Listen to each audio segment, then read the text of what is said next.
Senate Minority Leader Coco Pimentel casts doubts on the statement of National Treasurer Rosalia De Leon that the Maharlika Investment Fund can reduce the country's debt.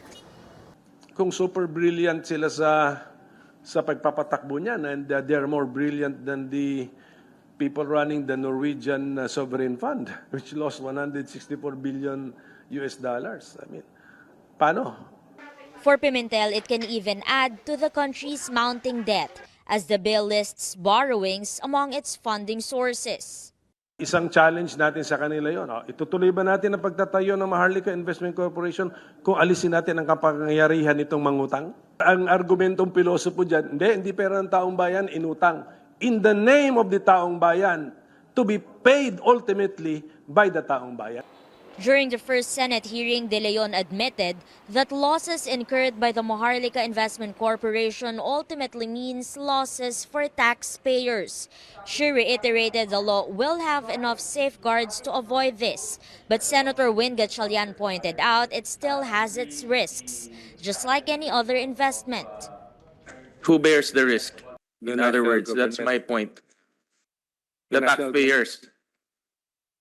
Correct? Ultimately, is the taxpayer. Us bears the risk. Pimentel called the Maharlika bill defective and beyond saving. Even if some provisions are clarified, how can the government invest if it has no surplus funds? I do not see a possible compromise doon. Sorry. Wala eh. If something has no reason to exist, to be created by law, let us not force it. Pimentel says the minority is determined to block the passage of the Maharlika bill, despite the possibility of being outvoted.